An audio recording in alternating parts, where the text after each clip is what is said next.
Hey y'all, this is Trent Knox, and this is a multi-platforming of a show called Live from the ATX on one of my networks called Austin Live and Local. This is Live from the ATX featuring Alex Strenger, and I gotta be honest, this is just a great episode covering a lot of topics from a local level to a national level to a global level, talking about what influences this global pandemic called coronavirus or COVID-19 has on the population of Austin, the United States of America, and the globe, what we can expect moving forward, and how people can get authentic information and enjoy themselves through entertainment and fun through the process. And I hope that you really enjoy this podcast and it can bring insight into your life.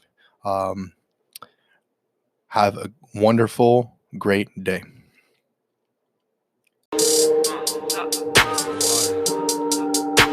I just rolled the dice, pack up in the Audi, back and go, little Joe, I just hit for 40, ripping on some grain, swinging like I stole it, shorty got big thighs, juicy how she broken, I just rolled the dice.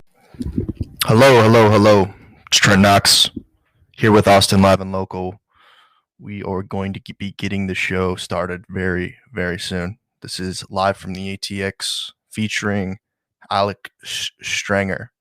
Just give us a moment. We'll be right with you.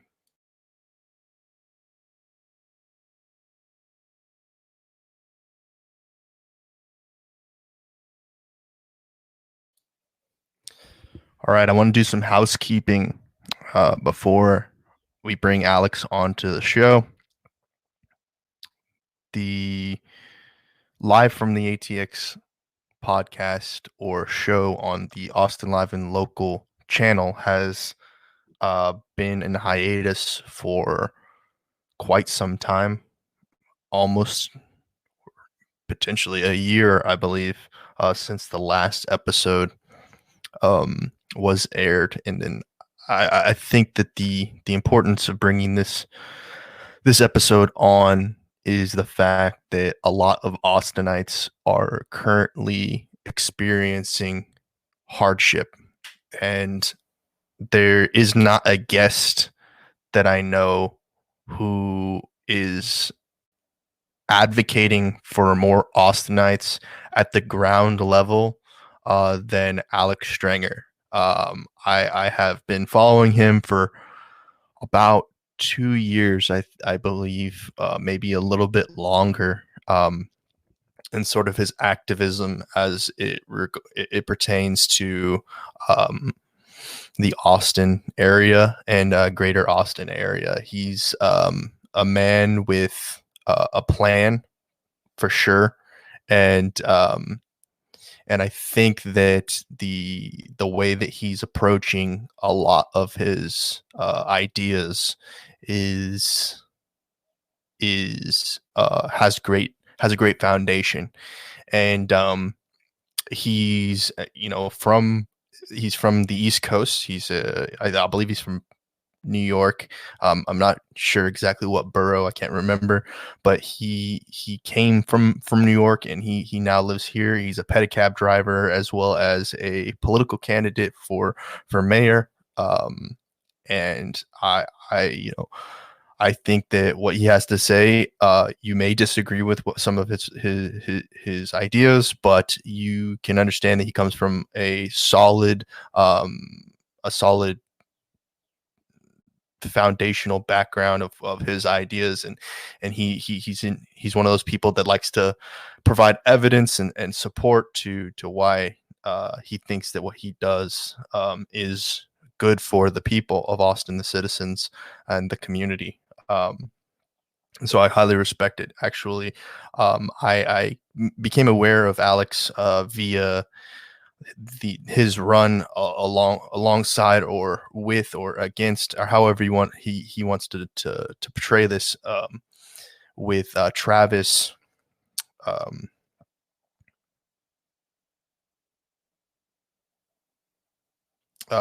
blanking right now. I don't know why I'm blanking on this right now.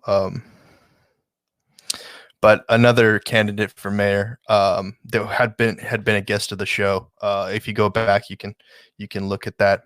Oh man, I'm gonna have to say I apologize for blanking on this one, but give me a moment and then I'll be back on page. Uh,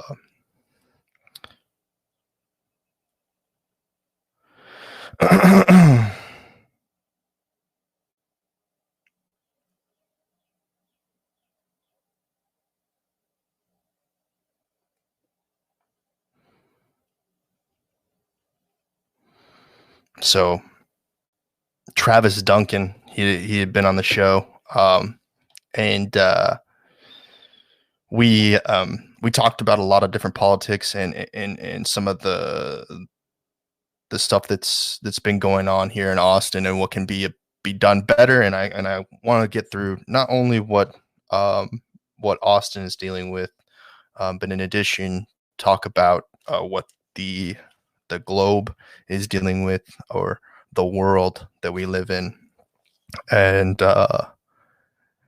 in our nation. And I think that there are a lot of concerns, and I think that Alex is a voice for the people of Austin, and wants to provide a little bit more value back to Austinites. So we're going to be talking about a lot of different topics, and we'll get into that. This is going to be a video webinar podcast, video podcast, live podcast, which will be available on anchor.fm, both on the Trent Knox profile and the Austin Live and Local podcast. So again, shortly we will have Alex Strenger on. If you have any questions and want to be, at least if you want to have a conversation, we will be having the chat open, and we will be answering your questions as they come in. And feel free to leave a message in the chat, and we'll do a little bit of Q&A if there's time left over to talk about specific questions you may have. So this first couple of minutes, he said he would be available by 2:10. So I think let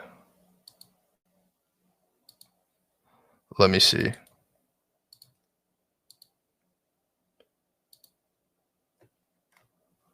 We're still waiting on it to let him into the room. I might have missed it.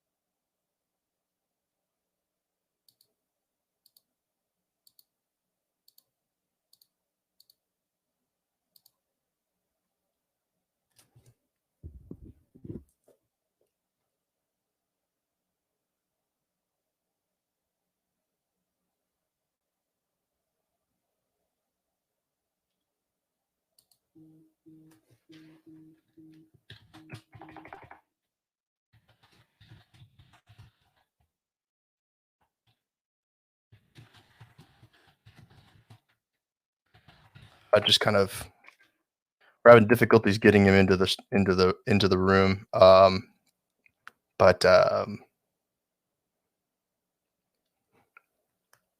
just give us a moment, and then we'll be up at it. We'll be up and going. Okay.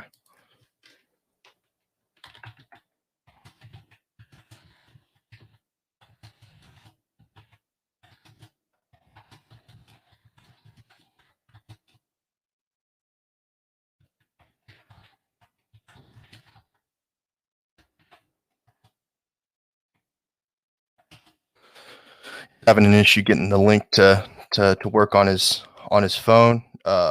Still trying to work this out. We'll be live shortly.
There we go. There we go. Okay, now we add him to the stream, and now we're here. Let me transition the overlay away, and then we can get into the show. Let's get into the show. What's up, man? Alex Strenger, nice to first. This is our first podcast together. I know that I actually got to sit in when he was doing his podcast with the Common Chaos and Brian Kern. I got to hear some of the things he was talking about on that show, and you know, it was thought provoking, and man, it was really cool to be there. Thank you, man. I appreciate it. It means a lot. So these are some tough times, I guess, for Austinites, and I wanted to get in contact with you. I know you're a super big advocate, and you're in the streets, as they would say. You know, being a voice for the people, a voice for ATX.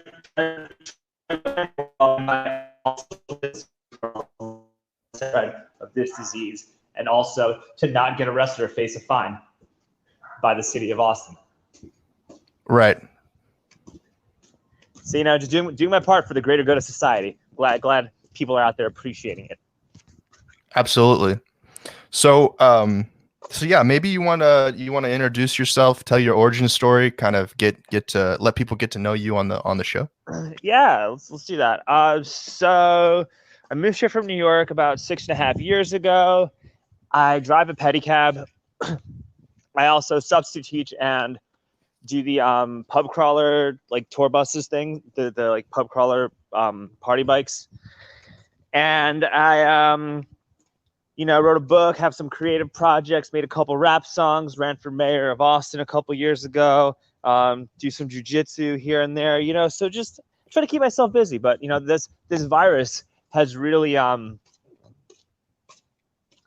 screwed me royally on every single economic opportunity that I was doing. You know what I mean? Like this is on every single economic angle, it has just screwed me royally. Like before this happened, I had like 3 different sources of income, and I can't utilize any of those sources because the bars and restaurants are closed. So the pub crawler and the pedicabbing is done until May 1st at the earliest.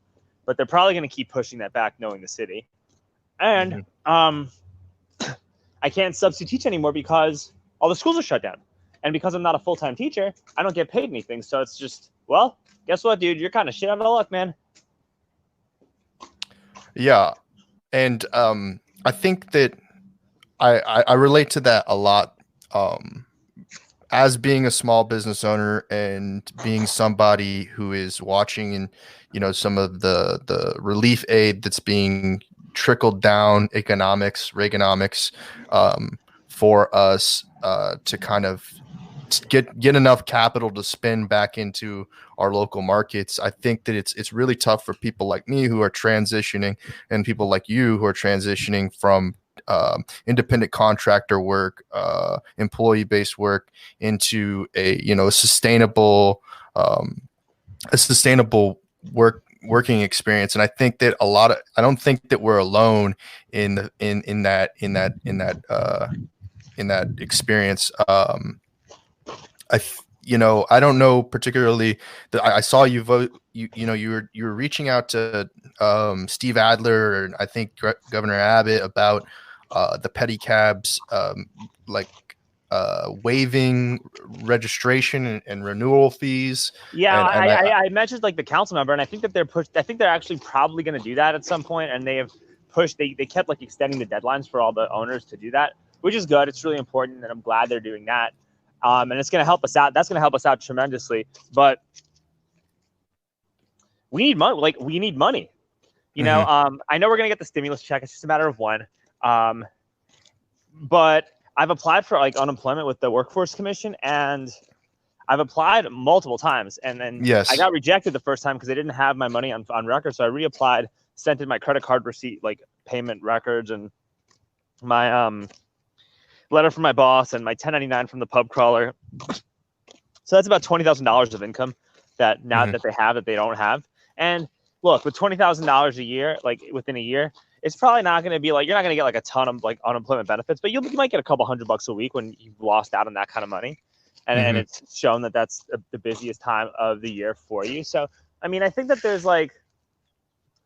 there's some hope in terms of like getting something, hopefully, right? But I have no idea what's happening. I just said, fuck it, I'm going to just do favor until this is over with. At least I'll have some kind of, I'll be doing something financially while this is going on. And, you know, I also started my own news network while this is happening, because there's so much, you know, misinformation happening with everything going on. So we started the Real American News Network. It's on Instagram at Real American News. You know, you don't need to fact check anything. We are entirely free from all corporate influences, and we you know, we get all of our contributions from independent viewership. So if anybody here is listening and would like to support, just please Venmo me at Alexander-Strenger, and you know, you can get some real honest reporting going on.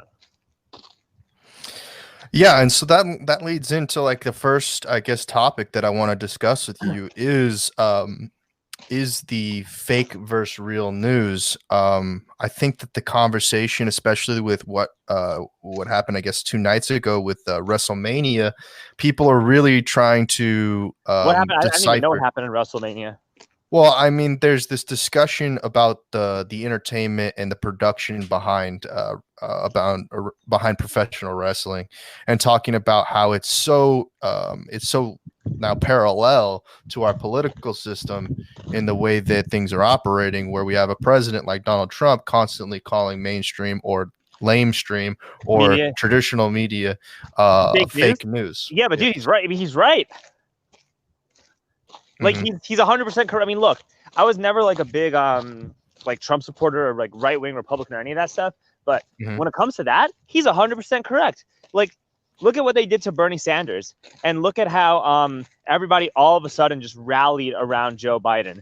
And anytime and everybody criticized Bernie Sanders, but anytime anybody criticized an establishment politician, they called them like hateful and sexist and bigots and all types of stuff. You know, and they're using, even with this coronavirus, they're using footage from Italy and New York City. Like when they were trying to show footage of like a New York City hospital, and they used the exact same footage from a hospital in Italy. Right. And they put it on ABC in front of us, acting like we weren't going to know what's going on. And then there's like a British video where there's a British news video that goes into depth on all of this. And it's like I could send it to you afterwards, but like at the 2 minute and 46 seconds mark, the person that they're like operating on, or the person that the patient that they're taking care of, isn't even a patient, it's a mannequin. You know, and then people are complaining, oh my God, the hospitals are overwhelmed, and they are overwhelmed. I have friends who are EMTs and doctors and all that stuff, right? Like, you know, in New York City and in New Orleans, where it's like really big, and it's very serious, and you shouldn't play around with this.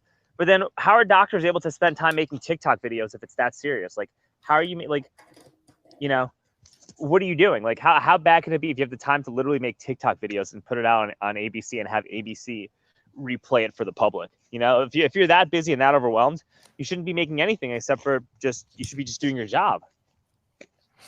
Absolutely. And I agree with you 100%. And I think that, you know, for instance, I think, and I'm probably going to get some pushback from this or some negative comments about this, is, you know, the mainstream media, whether you want to say it leans to the left or you want to say that it, you know, it's a radical to the left, they've made up a story, and I don't know if nobody's really covering this anymore, even discussing this, of the journalists or the reporters out there that, you know, just make up stories about how some representative within the task force or within the White House started labeling the coronavirus as the Kung flu, which was just a double down, on the fact that Trump had defined geographically where the coronavirus originated. Yeah, I mean, it's like, it is I mean, look, I get the sentiment behind it, because you have a lot of idiots out there who are going to like start attacking people for absolutely no reason, or attacking people because they look Asian, and they're going to confuse them with the country of China. You know, I understand there's a lot of hateful idiots, and you want to like minimize that, right? But no matter what you do, right, or no matter what you say, This is a Chinese virus. Like, this virus came from China, and it Mhm. spread because the Chinese government not only censored information, but they jailed doctors for exposing the truth about the virus. They encouraged mass gatherings all the way through, I think, like early January, while this disease was spreading. The World Health Organization initially said that it cannot even be transmitted from human to human contact. You had mayors in Italy telling people to go out and hug Chinese nationals on Chinese New Year during the biggest Chinese New Year celebration of the year. And now Italy was a hotbed for COVID-19. You had de Blasio and people who worked for de Blasio telling people to go to Chinatown and celebrate, and that the contagiousness of this disease is misinformation. Like, and this is on record of people saying it. Yes. You have all of that stuff. And, you know, China lied to its own people, and China lied to all of these organizations about the disease. And now hundreds of thousands of people are going to die because of the lie that China told. And now China's also China's not only suppressing the amount of cases that are actually being put out there, like they're not only like lying about the number of cases, they're also sending masks and sending PPE equipment that has the virus on them, and nobody is saying anything. And then Chinese mobile phone companies and Chinese tech companies and Chinese drones are being contracted by certain American cities for surveillance to help surveil the American public. So yeah, this is 100% a Chinese virus, and this is something that I'm gonna stand behind. I might be a little bit more careful about how I phrase some of that stuff on Facebook, because I have actual friends on Facebook, and I don't want to like alienate myself from my friends. And then there's also this other fact that you might cause this opposite pro-China backlash by saying that too much, and that's actually really dangerous. You know, you might have like a bunch of liberal Democrats that are going to go out there and say, we love China. You know, China's being unfairly treated by this, and there might be a pro-China backlash, and we might wind up more going in that direction of authoritarian Chinese communism. So, the only reason I would chill out with calling it that is because I don't want us to get to the point where, you know, it becomes bad to criticize China. You know, and I think that's where we're headed. Right. Well, I think people, I mean, fortunately enough, I have kind of a direction that I want to go with asking these questions with you. And so we can build a foundation for some of our opinions and where we're coming from with this. And then the audience can search and research this information for themselves. Yeah. But my second question, I guess, for you is, how do you differentiate between conspiracy and early developments? What do you mean? So I think that maybe the next thing, and I'm going to switch these two subjects around, and this will kind of build a foundation for it, is that a lot of people want to contribute some of this, the virus or whatever you want to do to the advancement of 5G technology. Oh, and I don't know. Okay, So this is really people dying from 5G, and this virus is made up, and this is really just the effects of 5G.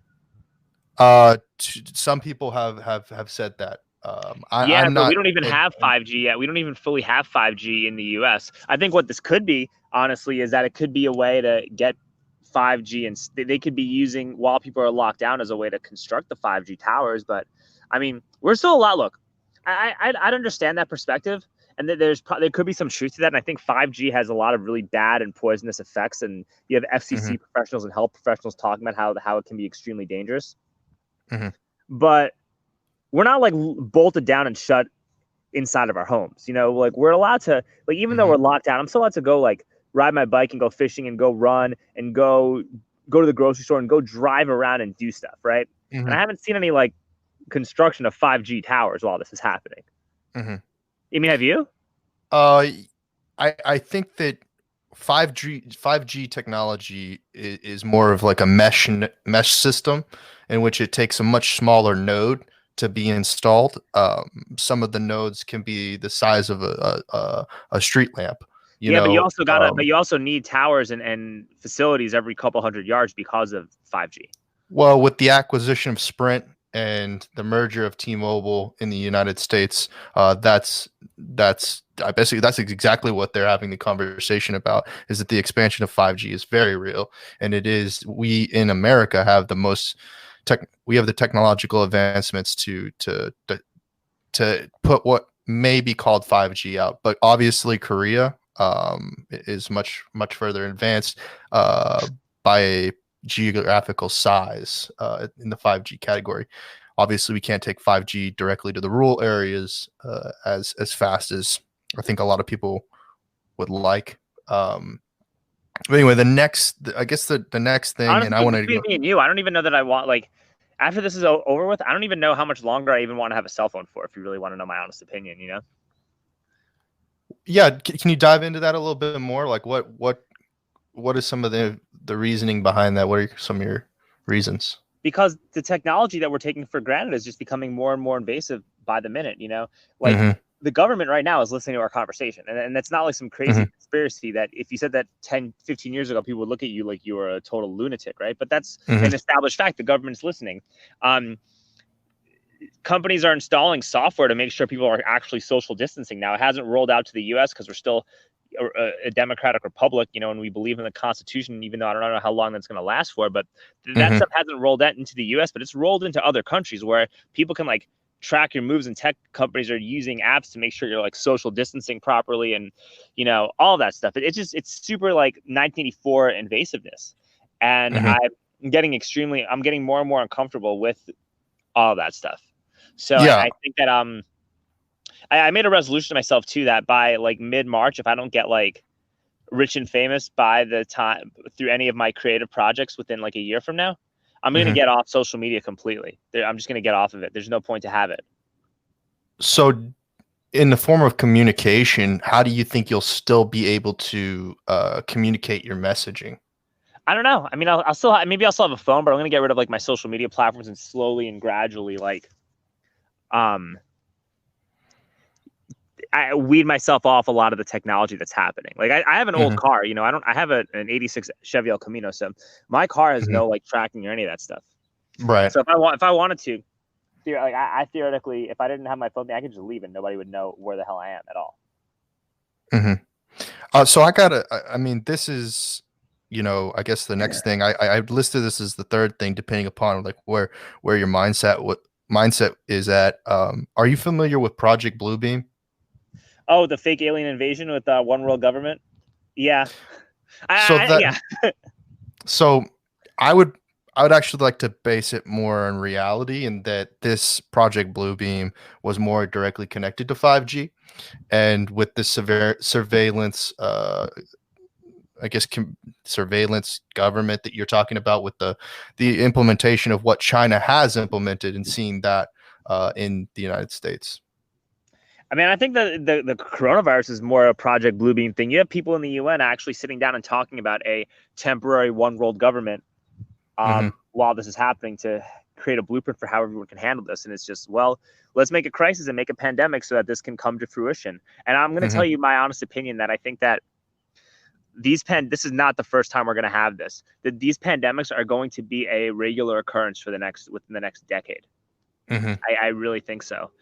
And it's because this is a way to destroy the society that we have right now and usher in a new world order as a result of it. I really think that this is what's happening. Um, Hmm. because look, we're already like this is going to decimate so many small businesses, and this is going to decimate so many people economically. And all Hmm. the big companies and the big tech firms and the pharma companies and the big banks and all those, their stocks are probably going to skyrocket as a result of that, right? So if you have Hmm. money and you've been smart about this, you should be investing in a lot of the big blue chip companies right now, because everything right now is a total bargain and a total deal. And you should probably Hmm. also buy some crypto, maybe buy some Ripple. I was talking to a buddy of mine. I'm not an expert on this, but after Hmm. talking to him, I bought like $150 worth of Ripple because I'm just like, look, Hmm. um, they're going to be regulated by the Treasury Department. Steve Mnuchin said a lot of good things about them. Um, Ultimately, the dollar is probably going to fail, and you need a digital currency that anybody can use, and Ripple could be that currency. And they also do all these having events or whatnot with these currencies, and there's one coming up soon. And every time they do a have, the price always skyrockets. So, you know, Hmm. why not just see what happens and put some money into that? But I think that what's going to happen is that you're going to have a lot of small businesses and a lot of everyday average Americans are going to be totally decimated from this, and people are going to lose their homes, and people are going to get evicted. And even if they do a rental forgiveness, unless they like freeze mortgages and taxes, which they're not going to do, but unless they do that, the owners of these buildings who have tenants are going to get evicted anyway. And then who's going to buy up everything? It's going to be some multinational real estate development firm or some Chinese investors that are just going to build a bunch of high-rise tower-like buildings, and it'll ultimately, maybe not this cycle. I think we'll recover from this, but if we have a couple more of these in the next decade, that whole Agenda 21 thing where everybody has to live in the urban core, and they'll create quote unquote affordable housing models, but it's just going to be really, really cramped up in super dense areas for people to live in. They're going to make people more and more desperate in order to live in these types of cramped, shitty living conditions. So I think that this is how I think they're going to implement a lot of that.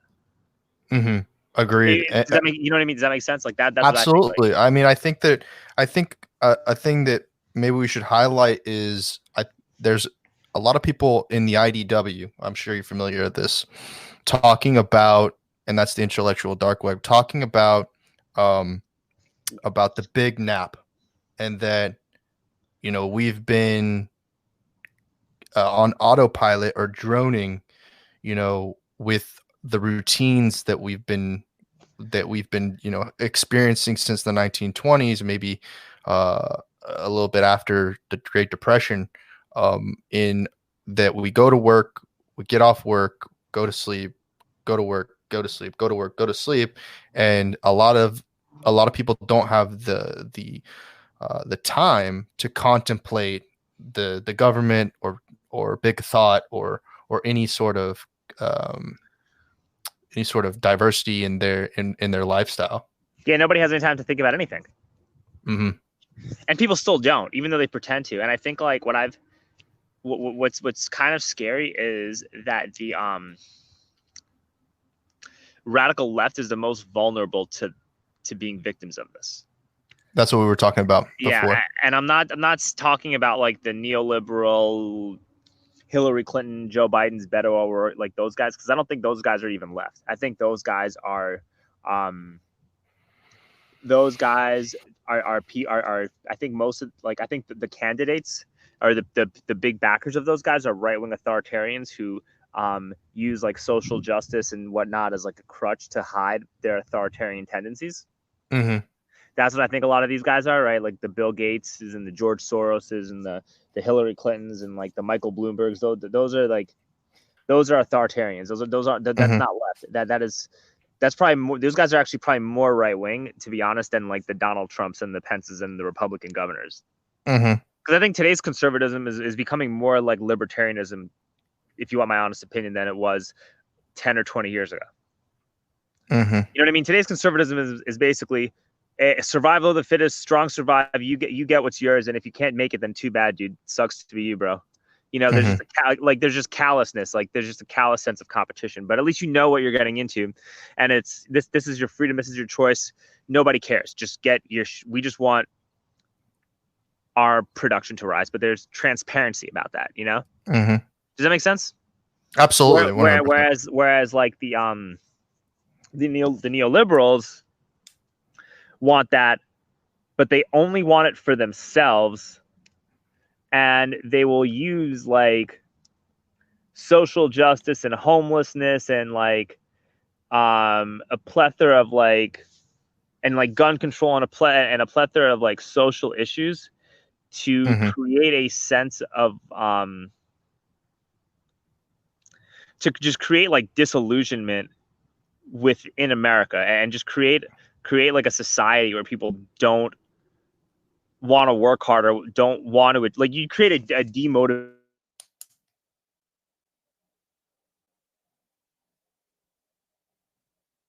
Alex, you got muted.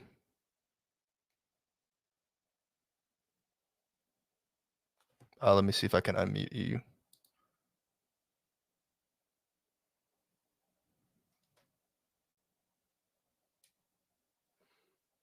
Alex, on your screen there's a microphone. You can unmute. There we go. Oh, okay. Yeah. So basically, what happens is these people they create disillusionment amongst. They'll create disillusionment amongst a lot of people, and most people are going to be like young people. And when you create this disillusionment, people don't think, instead of thinking, "Hey, man, how can I benefit from this, right? Or how can I advance my position in life? And how can I become someone who owns a house? Or how can I become someone who has a stock portfolio? Or how can I become someone who has hundreds of thousands of dollars? Or how can I be a millionaire? Or how can I accomplish X, Y, and Z?" They say, "Oh, the oppressive, hetero, patriarchal, capitalist system is preventing you from doing it." And then you don't take advantage of it. And then you create a whole generation of people through this subliminal thought process who don't take advantage of the system that's happening. And then the only people that take advantage of the system just wind up cornering and preying on the people that they pretend like they're helping. Yeah, I can agree with that, because I think that another way to word it, and maybe you wouldn't agree with this, is that they create the rules but they don't follow them. Yeah, exactly. Yeah. And at least the conservatives, there are a lot of mainstream conservatives that I like hate, right? But True. They at least they're following the rules, because they don't really have very many rules. You know what I mean? Like some of their stuff is a little silly, where it's like maybe some of the social stuff they're still a little backwards on, but like they're actually honestly getting better about that anyway. But yeah, that's really it. Or like the fact that they give the oil companies too much of a pass, and their decision makings are decided based on what the oil companies want to do, versus like people's actual property rights and whatnot. I think that's the big criticism I have. But the Democrats do the same thing, but instead of oil companies, it's big tech and the pharma companies and the foreign governments like China that they're selling us out to. You know what I mean? Yeah. And I think that's a lot more. I think that being more beholden to the big tech industry is a lot more dangerous than being beholden to big oil, because big tech can destroy the dollar and destroy countries as you know it, because you can consolidate markets and whatnot. And then all of a sudden everyone has to have a central currency. And when you have a central currency, you centralize power amongst a very small elite group of people. And all that stuff winds up coming true. So it's and then they're smart, because they're using climate change. They're weaponizing climate change too, because they're like, well, shit, you better vote Democrat, because then we're not going to have a planet. But little do we know that you're not going to be on this planet anyway when a group of wealthy technocratic elites get in charge and they use diseases, viruses, and bioweapons to depopulate planet Earth regardless. Right. Like, you know what I mean? Like, you're not going to be here anyway. Yeah. So I think I'm going to switch these around too. I don't know if you've been following this stream of consciousness. Maybe people will call it conspiracy that Trump, wasn't part of the plan, and that with Trump in office, his national the nationalism or moderatism, or however you perceive Trump in your reality, he has decided to kind of focus on dissolving what would be the United Corporations of America, which is kind of what I feel that it's kind of a balance right now. Where he's been caught up is not being the question whether he did things on a timeline that people would agree with. With his methodology. I think that he did some things that were good. I think like the partial travel ban from China was good. I think blocking travel from Europe was also extremely important. But dude, you fired your entire pandemic response team like 3 years ago. That's a colossal. That is a colossal fuck up. That's a colossal fuck up. Well, has there been any oversight? There could also be a theory. I doubt it, but there could also be a theory that maybe this disease gets put into play as an act of vengeance. Or there could also be a theory that pandemic panel or room was advocating for an issue like this, and that he saw that there was some dissonance in that group, and didn't feel like they were attuned to to defend the United States of America in the event that there was a pandemic? I think a lot of the people that Donald Trump has on staff don't seem to care about what is in the best interest of America.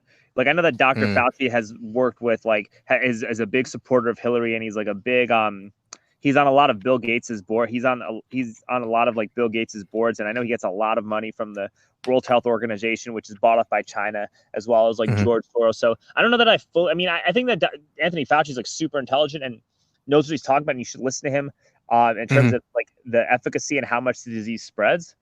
But when he's saying, hey, man, we got to close businesses for months and months and months, that's bad, dude. And then when Donald Trump says we're opening up by April, you know what that really means? Because we shouldn't reopen by April. This is a very serious pandemic, right? We need to keep this closed for a little bit. But if we start opening by like May 1st, by May, maybe even June, we'll be okay. We'll get through this. I'll get through this. You know, I'll be okay. So I think if we start reopening stuff by May or June and you just start easing the social distancing requirements, I think that things will start getting better. Even though it's not going to fully get back to normal until we either A, have enough immunity, or B, get a vaccine for it. But even with the vaccine, I don't think people should be forced to take it. Yeah, that plays into I mean, you mentioned earlier Bill Gates, and I'm not too sure if you're familiar with the implementation of ID 2020. Yeah, I mean, I know the gist of it, and it's basically you're giving people a digital ID to help keep track of people, and it's more designed for people in like poor countries and third world areas and homeless people who don't otherwise have an ID or a paper ID. So you're giving them documentation through blockchain technology, which is, I think, what's on paper right now. But it could easily be used to give everybody it could be used for a lot more than that. Does that make sense? Absolutely. I mean, they're putting out propaganda video, at least in Asian countries, where this sort of technology is being implemented already. I don't know if that's true or not, because obviously I'm not on the ground level. But nobody's getting like chipped or anything. We're not there where we're getting like RFID chipped mandatorily. But I went to I was pedicab. People are voluntarily getting RFID chips implanted in them right now. Yeah, I do understand that to be the case, and I also saw, I saw MSNBC, a video of MSNBC promoting videos of Asian people utilizing RFID chips implanted in their wrist. In tandem with the virtual reality social credit system. Were they hyping it up like it was a good thing, or were they just kind of reporting on it objectively? I mean, it was just video footage, basically, video B-roll showcasing the technology. Well, we already have a social credit system. I mean, we do. There are algorithms on Facebook and Instagram that dictate the visibility of what you post based on what you decide to post.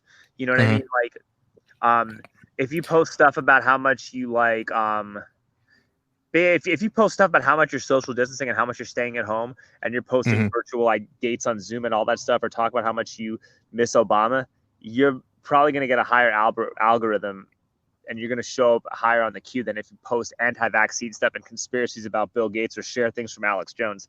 I mean, like, there's a reason why I don't have more Instagram followers than I do, because I have a better Instagram and a better social media page than probably like 80 to 90% of people out there with tens of thousands of followers. You know what I mean? Like, that's a fact. Like, you see my Instagram, right? I have a phenomenal Instagram. You know? Like, I have a and when I was doing my mayor campaign, my Instagram, my social media was fucking fire. It was great. And the only reason nothing was happening is because of the fact that there's an algorithm that's not letting me get to where I deserve to be getting. And then my rap songs are extremely well received, and they're really good rap songs. But if I don't rap about like selling drugs and killing people, or being a drug addict, or sucking dick or something in the club, nobody wants to. It's not going to get priority showing or priority views. Yeah, absolutely. And that kind of leads in, I guess, to, well, actually, I want to go back and talk about this a little bit. Do you think that any of this dysphoria is created because of this, of CERN's application of some of the hadron collider stuff, and at an atomic level, we're dealing with some sort of dimensional shift or anything like that. I mean, that might be going too deep. Dude, I have no idea. I honestly have no idea. That's good. Then I guess I'll bring it back. I'll bring it back to earth a little bit more, and this is more directly related to the issue that you're dealing with being a substitute teacher, and the current education system is there, at least in the IDW, they've been talking a lot lately. Eric Weinstein has been talking about multi-level education marketing, and essentially that the current education system that we have that's imposed upon us, even, you know, maybe not higher education, you have a choice, but from grade school and before, or previous education levels, that unless you spend money, you don't receive a proper education. And then once you get to the higher education level, everything is behind a paywall anyway. So what's the purpose of education at all?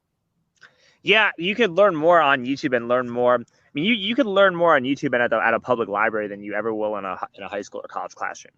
Mm-hmm. And that's a fact. You know, Bernie Sanders talks about free college and free public college. And I get the sentiment, right? Because student debt is a horrible thing. And when I substitute teach, I tell my students not to take out loans for college if I teach high school, which is mostly what I teach anyway. But I always go into that. If there's no lesson plan, or if I'm bored or whatever, I'm like, hey, just want to let you guys know, don't take out a loan for college. Here's why. You'll never pay it back, and you'll be broke for the rest of your life, dependent upon people who don't have your best interest at heart. That's a fact. All right. So don't take out those loans. But what I'm saying is that you theoretically could learn more researching material on your own than you could ever in a classroom setting. So I think that, you know, if you really want to reduce the cost of college, or get rid of the student debt problem, instead of just saying, hey, everything's free and people have to pay more taxes as a result of compensating for this, right? Businesses should just waive the requirements of having a college degree and just hire you based on you being able to pass an aptitude test and actually knowing what you're talking about. Because I mean, I theoretically could look, man, I could do a better job. Like, I have a BA in psych, right? But I could be just as good of a therapist as somebody with a master's degree. You know what I mean? Like, I could be just as good as helping somebody get through their problems as someone with a master's degree. A barber or a hairstylist or a personal trainer could be just as good. When I used to be a personal trainer, and I served kind of as a surrogate therapist to a lot of clients, because they would tell me a whole bunch of shit that they wouldn't tell anybody. You know what I mean? And I wanted to be a school teacher. Like, when I first moved here, I wanted to teach elementary school, and it didn't work out, probably because of the book I wrote, but nobody ever told me why or whatnot, right? But I could have done a better job. Like, I'll put it to you this way. I don't think I need to spend 4 years in a university racking up tens of thousands of dollars, if not hundreds of thousands of dollars in debt, to get a master's in order to teach a 5-year-old how to read and write his name. Do you know what I mean? Like, that's not necessary. And that's, people who think that way are just brainwashed. And even when it comes to giving financial advice, I could give, I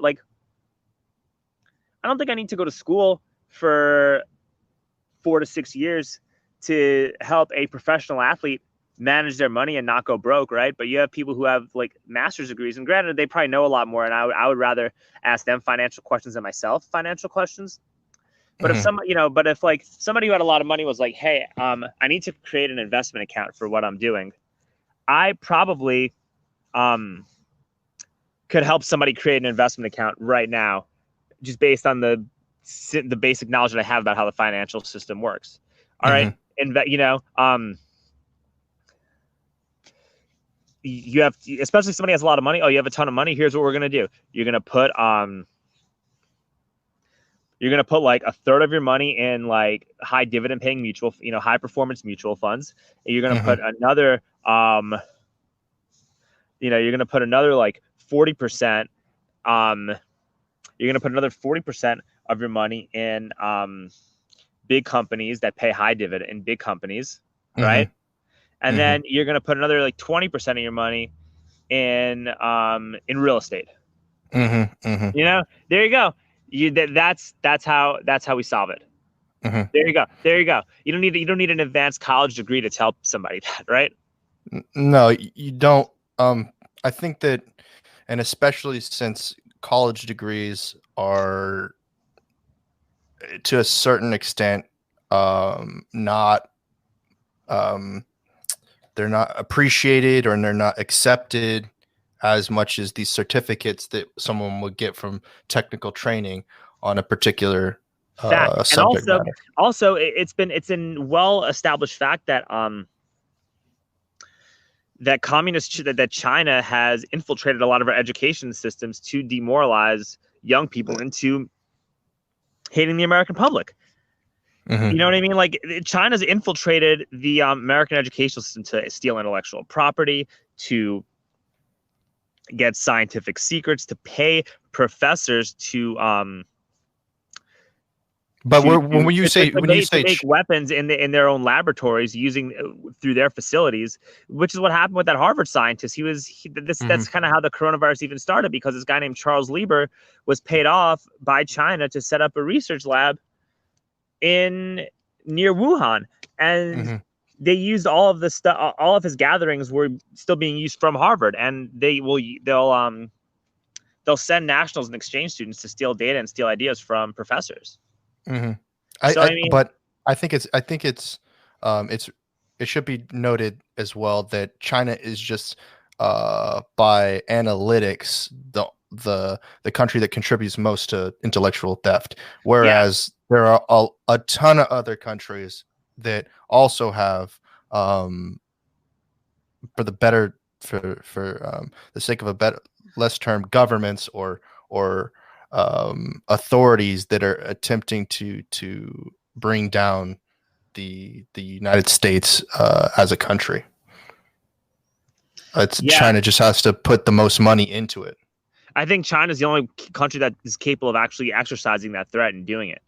Mm-hmm. Look at what's happening right now. This is a serious threat to the sanctity of the U.S. Like this is very bad. And and honestly, I think that we got a president who has definitely fucked up a lot in the past. And there's lots of I was not feeling Trump about, and especially when it comes to the environment, it's very scary. Like his approach to a lot of that stuff. But we got a president who loves America, and right now, that's what we need. Like we need a president and a leader who loves America.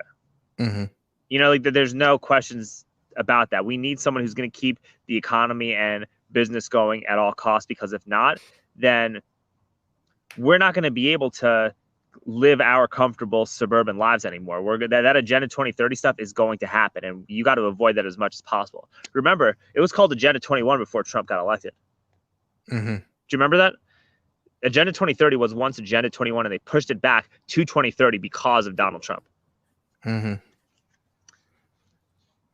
So it's one of those things. This virus has made me a reluctant yet vocal Trump supporter as a result of this. Right. And I think I mean, we're coming up on an hour. I don't know how much time you have to continue talking about this, but I think, you know, I had one last subject that I wanted to talk about, and it really does bring it back to Austin in a way, because some moves have been made over time to shift the way that the U.S. government is operated, and has established, you know, the Central Texas area as a predominant satellite of the U.S. government. And I think the last thing I want to talk about was Trump talks about we're at war with an invisible enemy, and I think we both know that there is something or somebody that we are fighting, whether it's an idea or it's a country. And no, it's an entity. It's a cabal, and it's a cabal of small interest groups that want to destroy the United States and destroy what we're founded on and get rid of our national sovereignty. And if you devalue the dollar and you create a global currency, that's a start, because then the president and the Fed and all these organizations have no power, and then you have to re-centralize who's in power. And also, when you get rid of the dollar and you create a digital currency, people have less mobility and less freedoms. and everything becomes tracked. So that's the invisible enemy. Yeah, and I guess the last question was, what does our military have? How infiltrated is the military? I know personally from my experience that I don't agree with a lot of the way that the military is operated, and I think that there is definitely brainwashing that happens in boot camp, AOTC, and as someone is introduced into a system that is designed to protect the special interests of corporations, uh, and I see people online being truth warriors, or people who follow the Alex Jones show, people who follow the Sam Tripoli show, people Dude, who I got a chance follow. to perform with Sam Tripoli. That's amazing. Did you know that I got a chance to open up for him with my rap songs? I didn't know that. Yeah, I opened up for Sam and Eddie with Tinfoil Hat Comedy, because I made some Okay. rap songs about conspiracy. I made a rap song. I made a super woke rap song about all the conspiracies, just like enrolled into one. I made a song about Jeffrey Epstein. I didn't know that you opened up for them. I have wanted opened to attend, but I did not get the chance to go. I opened up for them in Austin. I opened up again for them in Dallas. And they wanted me to go to Oklahoma the next day, but just travel stuff and all the logistics kind of got fucked with a little bit, so it didn't really work out the way I would have liked to. Because I was with a buddy and he had to drive back, and I couldn't find a car to rent. And plus, I'm not gonna lie, I was fucking exhausted because we got super fucked up afterwards. And I was like, holy shit, how am I gonna, like, I have a whole new respect for musicians and performers being able to do this shit back to back to back, being on the road. It was no joke, dude. It was fucking hard. But I have opened up for them, and they put me in their stories sometimes. Like Tinfoil Hat puts me in their stories. Like when I play my rap songs and stuff like that, they'll share my stories sometimes. Yeah, I think that's really cool. But yeah, I think what do you think about the military, and I see videos of large amounts of the military industrial complex being moved to California, being moved to New York, and the execution of whether that's the U.S. Army, Marines, Navy, I don't or know. Air Force. I was never in the military at all, so I don't really know as much about it as I would like. I know that I had friends who were in Iraq and in Afghanistan and whatnot, and they were always like, basically every time they were about to get to like an important target that they had to that they were trying to hit, they'd always be rerouted away from that. It was like almost like they didn't want that person to die. They just wanted to keep us in there. Like they were chasing ghosts. Like I've heard stories like that a lot of veterans would be really close to getting what they wanted, and then they'd be ordered to just go do something else when they were like really close to getting what they were supposed to get. You know what I mean? And it was just literally designed to keep us there and create instability. I know that John Kerry has gone on record talking about the need to arm ISIS, and there was a phone call recorded from like part of the problem clips about that. And I'm just like, dude, these are these entities and these people that are trying to arm ISIS are the same people that are telling you that you need to stay home. So it's like the whole thing with the media. It's like the boy who cried wolf. Like you're only gonna believe all this shit so many times before you just like tune out and just see through the bullshit. Yeah, I think that the tough part is, the people who say, don't worry, don't talk about it, this, that, and the third. And then the other end of the spectrum that people are saying, like, be informed, be aware, be in tune, be a part of the human experience. And, this experience that we're all, I think, this is not a human experience, though. This is a dehuman. When people are like, oh yeah, go get on Zoom and go bring people together. This is not how to bring people together. This is a dehumanizing experience. When you have to stay at home and you're not interacting with other humans, you are becoming less of a human. This is a dehumanizing experience right now. For my experience, prior to all the implementations of the rules and the regulations and whatnot, I'd flown to LA and I was pursuing a career in esports. And then I went to Houston, and then after the Houston experience, it was like, it was a lockdown. It was the opportunity for doing in-person networking and building, a real human connection had been disconnected. It's going to come back though, and it's going to come back stronger. They can't. And plus, here's the thing too, man. Like, well, I think that there are a lot of globalist entities that want to destroy the country, and especially they want to destroy it during this election, because a Biden presidency means this new world order stuff happens a lot faster. That we all know that, right? Mm-hmm. And I even think with the Bernie presidency, the Bernie presidency might slow it down also, because I think that Bernie actually has good ideas and he's well intentioned. The problem is that his supporters are all victims. Mm. You know what I mean? Or a lot of them are. There's some that are not, right? Like I know some that are like fucking awesome people, and they're like, they have the their attitudes are like similar to you and me, and they are probably also a lot smarter than I am and could, easily out debate me in a policy debate about what's best for the country and whatnot, right? And those Mm-hmm. are obviously the outliers. And these are the people that you Mm-hmm. honestly want in government. So if those people said, hey, we're all running for office, I'd be like, yeah, fuck yeah, I hope you get in. I would Mm-hmm. love for those people to get in. But the large majority, are just are just people who are just disenfranchised. Are disenfranchised people who think that if you're rich, you hate poor people, or if you're middle class, you hate poor people, and they Mm-hmm. just don't understand why they like who they like, why they like their guy, and they're very easy to fall into this echo chamber of what they hear on mainstream media and the internet and whatnot. Mm-hmm. But what I was gonna say is that not all of our city councils like that, right? Like I know that like Jimmy Flanagan and Jimmy Flanagan especially, that guy loves to go out and get drunk and get turned up like on Rain and hit up all the gay clubs and all that. Mm-hmm. And I know for a fact that this guy doesn't want the bars to close. He wants shit to get back to normal. He doesn't want to like stay inside, not getting strange dick and whatnot from Rain. Mm-hmm. That guy wants to reopen shit. So I feel like if you talk to somebody like a Jimmy Flanagan or a Greg Casar, who's like still in his 20s and he wants to go out. I've seen him at Halcyon before and seen him downtown. You want these guys want to go out and get drunk and have a good time. They're not trying to like stay cooped up in their house when they're young and they're just city council members. Like they want to fix stuff. Mm-hmm. So try to talk to them and reach out and see what's going on and what they're doing. I think is a way to just counteract just the yelling and the divisiveness, because I think there are people out there who are still doing their best. And I'm going to send an email to Jimmy and just be like, hey, what's going on? This is what happened with my unemployment. How can I fix this? What can I do? Also, please help me please just let me know what we could do about the bar, like reopening the bars. Like you're worried about hospitals. Every single school in Austin is closed. Why can't we use the schools to create makeshift hospitals, or the stadiums that are and the event centers that are being unused? Why, what if we opened up the bars starting May 1st, but we just kept the hotels closed until July? Mm-hmm. Like we could do that, right? Like there are ways that we can do this. And so it's interesting to see the approach. If they're like, well, it's not fair to their business. I'm like, what about our business? You didn't give a shit about us. Right. So then you see the cover, and the cover really means we only care about large businesses and not smaller ones. And if that's the case, well, fuck it.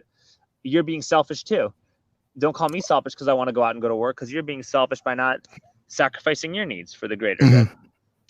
Yeah. So I am 100% agree with that. Yeah. So then I think that hopefully we'll get back to. I think we're gonna get back to work probably by June. I think June's probably the goal where everyone's gonna start getting back to work. I think that in like New York and the coastal areas, they're gonna get back to work a little sooner because they already had their big wave. And when everybody gets a big wave, there's enough immunity where people can just go back because they're like, oh, we already got this disease anyway. We're recovered. I think from an individual politician's perspective, they can only digest so much at the level of power that they have, and then it depends what agencies they're most interested in. And I don't necessarily know that the mayor or the lieutenant general governor or the governor are particularly concerned about Texas Workforce Commission or the capital rural areas. No, they don't care, but they do care about the bars in Austin, because the bars in Austin make a significant amount of are a big reason why Texas is where it's at. Like the bars in the oil industry are huge, and the hotel industry are extremely powerful economic entities here. So you don't want to keep the bars closed. And like Austin's like the bars and the party scene in Austin is like the big reason why people go to Austin in the first place. Absolutely. You know what I mean? Like you go to Austin to party. So they want economic activity to resume, right? Like they want the shit to get back to normal. They want money in their pockets, But I think unironically, at least this sentiment doesn't reach to where I live. I live in Georgetown, This sentiment doesn't reach up this way, but the TABC, I feel like government is looking to deregulate TABC. So there will be a clearer path to opening up those bars, because you can already see by the deregulation of delivery of alcohol, It's keeping them afloat. yeah, that's exactly what I was going to say. It's Yeah. keeping them afloat, and it's good. But it's like this would not happen if we had a Democratic governor, I don't think. And then here's another thing too, man. This is what I think I got two more things I want to talk about, right? So I want to talk about like Bill Gates. And Bill Gates, so once he left Microsoft, he started buying up and acquiring large equities and large amounts of shares in the pharmaceutical industry. Right? And Bill Gates also has a lot of stake in our media. We know that, right? And he has a lot of influence in terms of what he's like. He's like, I've been talking to governments all over the world, right? And Bill Gates knows a lot about what's going on. He has a lot of input, and he has a lot of say in terms of what gets done throughout the world from a policy standpoint.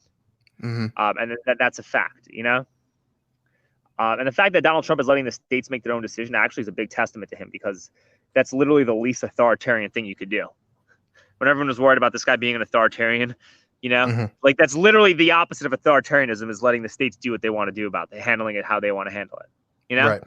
Literally the opposite of authoritarianism.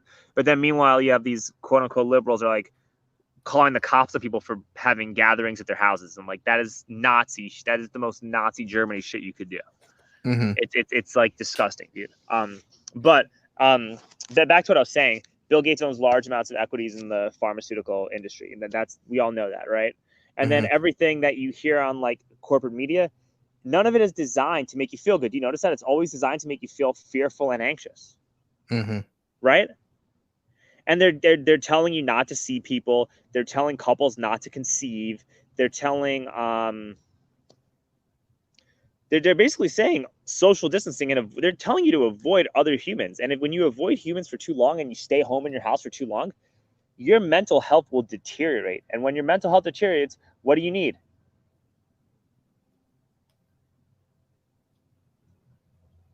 What? I'm sorry. When your need mental medication. health, yeah, you need medication, right? And who benefits from you needing medication? Bill Gates.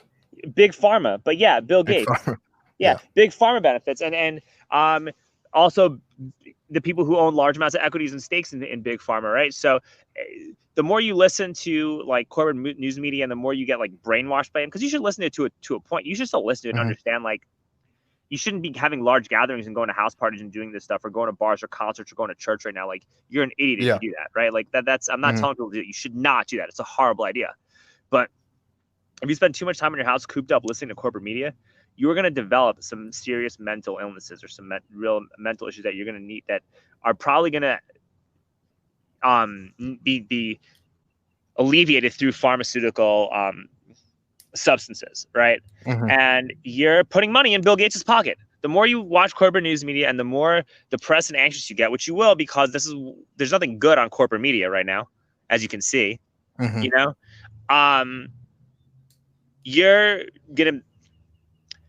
You're gonna either experience or it's gonna add to like the mental and emotional problems that you have. And then the people who own large stakes in the pharmaco industry and the pharmaco industry themselves are going to make lots of money off of your suffering. So that's a takeaway that nobody's even talking about.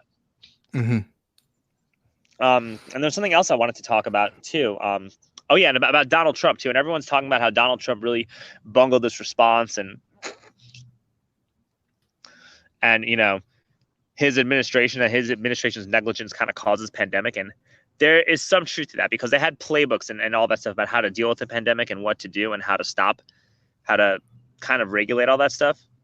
But here's why it's not fully Trump's fault, right? Or why Trump is getting blamed too much. And so, we know about China. China, the deliberate negligence of the Chinese government and the authoritarian measures taken by China are the reason why this disease is even in effect to begin with. And then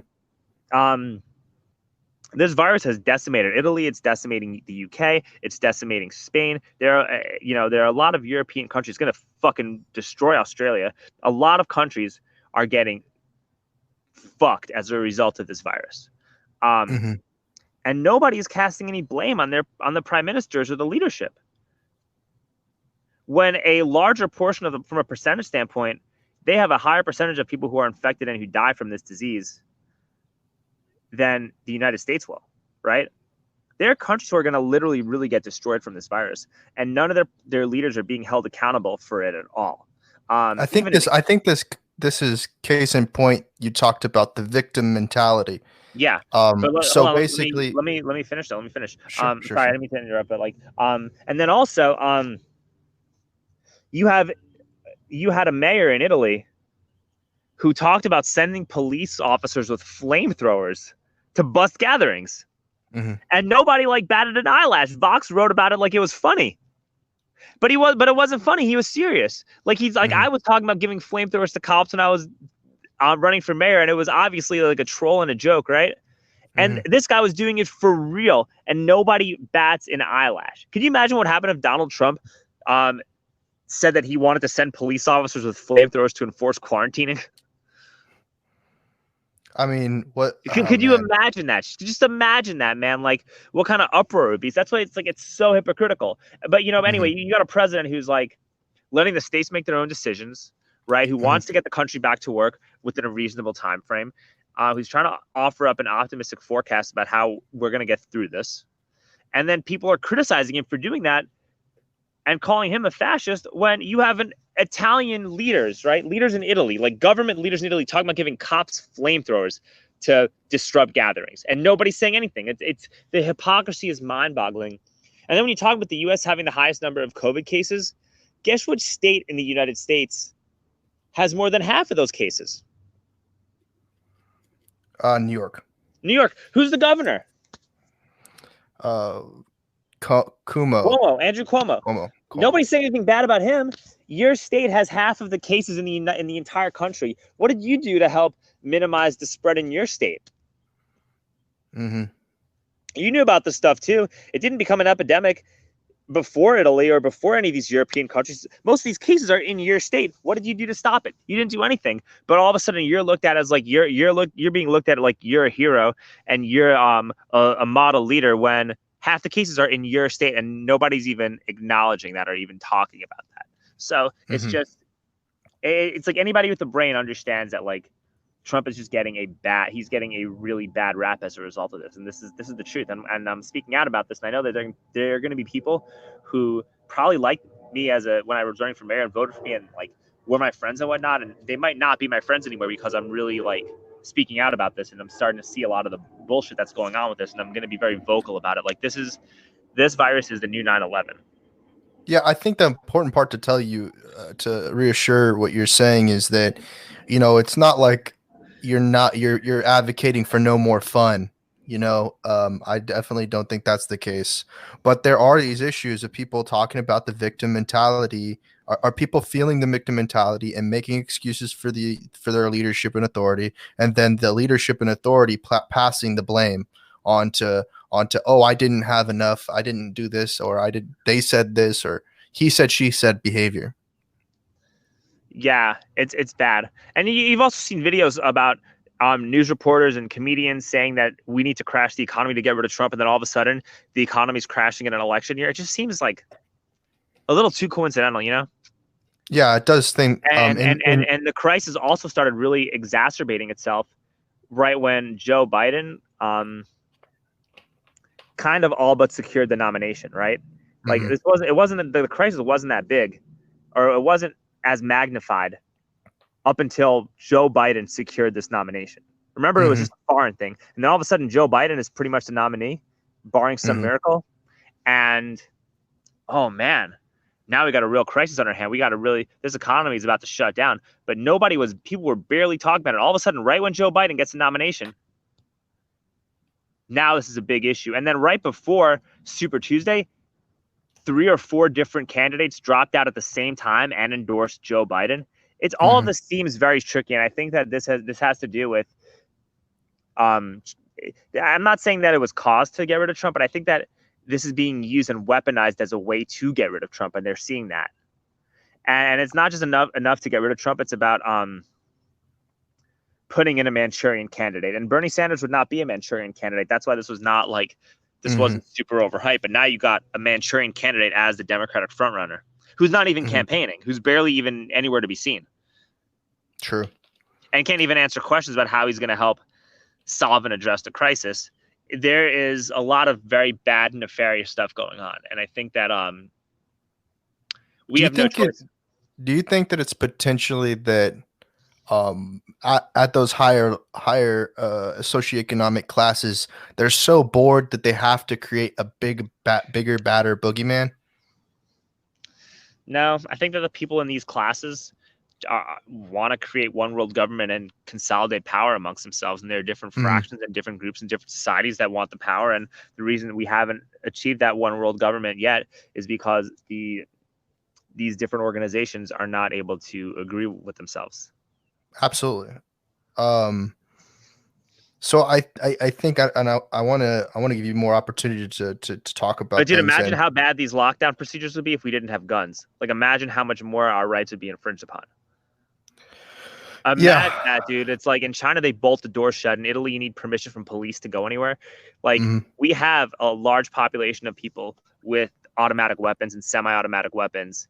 And they're already angry. Like, and our government knows that. And we shouldn't revolt or do anything like that, right? I'm not advocating for that. I think it's a horrible idea, and that would destroy the U.S. as well. But they also know that that's a real threat. And that's why these stay-at-home orders, they're issuing them, but they're not very well enforced, if you haven't realized that already. Absolutely. But I think that, there's the concern that and God hope it doesn't happen, that the Democratic Party takes over the presidency and they enforce martial law. Well, they're not going to enforce martial law right away. They'll try to pass gun control legislation first. That's what they're going to do. There's going to be like strict gun control before they try to do any kind of martial law. Well, I think, like I said, Austin, a lot of the military industrial complex has been moved to Austin, at least the intelligence community within the military. Yeah, that's true. Like Camp Mabry and all that stuff. Yeah. Yeah. So I think that, to sum this all up, what do you think Austinites should do to kind of keep a good perspective? I mean, obviously the mainstream media is scripting. They call it scripting on Twitch, or they call it a couple different things on different platforms. The narrative of their content. If you think back to the beginning of these of the Democratic campaigns, like the mainstream media put all the debates behind a significant paywall, and it almost seemed as though it was all staged. Some videos you saw Warren wearing this shirt, and then you saw her wearing a different shirt in another video, and who knows how live it is. I'm an advocate of on record, on live, online. I'm all about that. I don't know, man. I think that it's very obvious who she is and who she speaks for when she refused to endorse Bernie Sanders. Yeah. She never even endorsed him at all. She actually never gave an endorsement.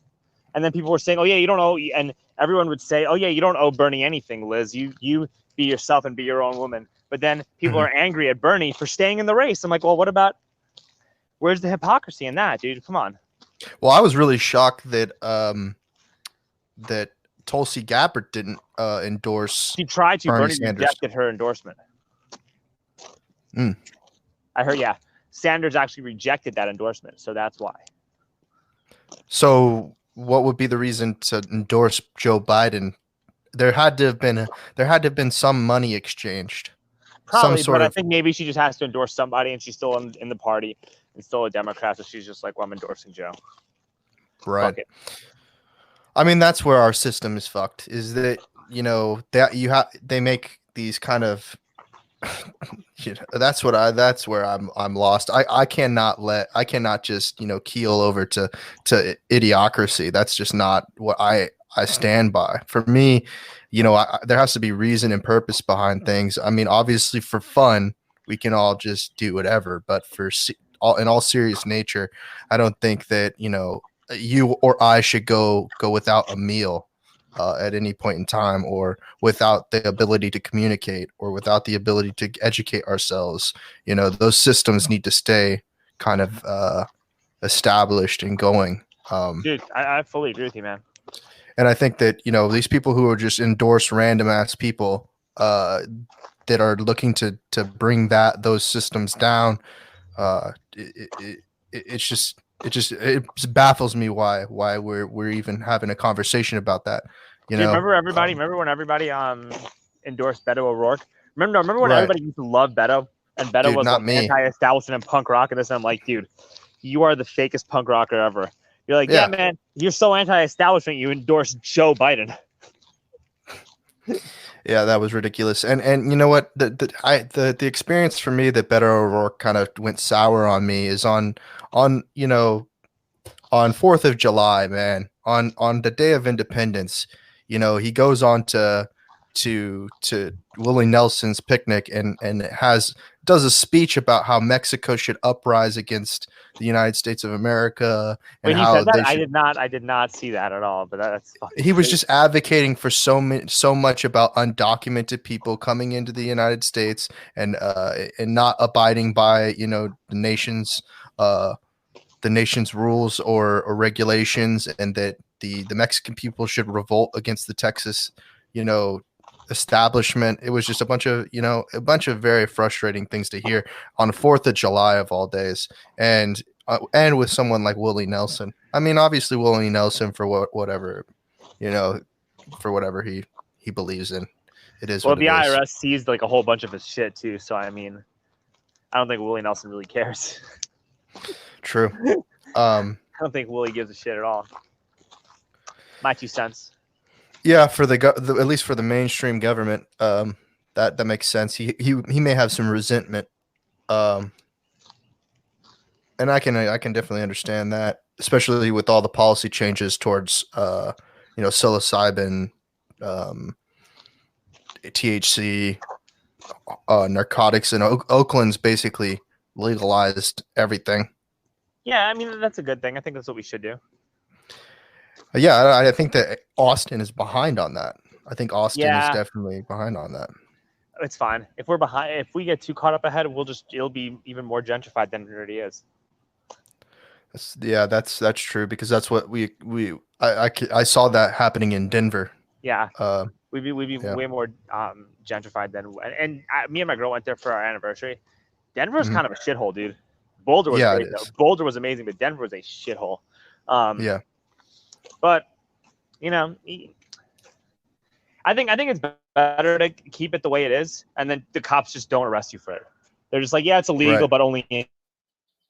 I think that's that way to do it. The gentrification stuff that happens. Yeah. Well, before I lose you, Alex, or you just federally make everything legal, which I think I support as well. Yeah, absolutely. But Alex, we're losing connection with you. Do you want to say? Do you want to promote your channels, promote your show, Real American News, and then, So if you want, go check us out on Instagram, Real American News Network. It's a for fun fake news program. It's kind of like SNL. It's kind of like SNL meets like Alex Jones sort of thing, and it's a good time. We're having a lot of fun doing it. We're abiding by all social distancing protocols, of course, you know, really trying to stop the spread and flatten the curve, tell you guys what's really going on right now. But yeah, we're on Instagram at Real American News Network. We're going to have a Twitter page soon, so I don't know if you could plug that here, but Twitter's going to be Real American News Network, and then our YouTube channel is Real American News Network. So all of those, Real American News Network, look at it on every social media.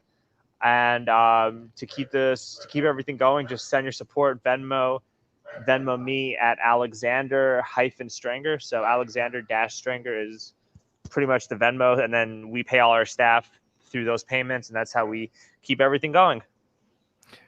Great. And are you going to be running for mayor again?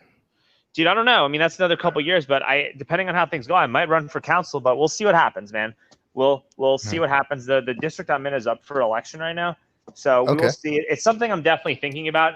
It's really, to be honest, not something I want to do. You know what I mean? Like I do not want to be a politician or run for public office or do any of that stuff. The only way and reason I will actually follow through with this is I really feel like my rights and my ability to make a living are being severely infringed by what's happening. Mm-hmm. And that's why I ran at first, honestly. So unless I feel like I'm being threatened by what the system is bringing me, yeah, I'm not going to run. So it really depends on how threatened I feel based on what's happening will determine whether or not I decide to run. Well, yeah, I hope that you make that decision. Does that make sense? Like I don't want to run just because I feel like I should run. I want to run unless there's meaning and purpose behind it. So we'll see what happens. Then I'll make a decision. Absolutely. And I hope that, in the event that you do run, I'd like to, have some other candidates or yourself and host a panel here on Austin Live and Local to help Austinites kind of reason or sift through some of the policies that they're interested in. But once again, thank you, Alex Strenger, for coming on the show. I hope to have you on very soon. Sounds good, man. It was a pleasure. All right. Later. All right. Bye.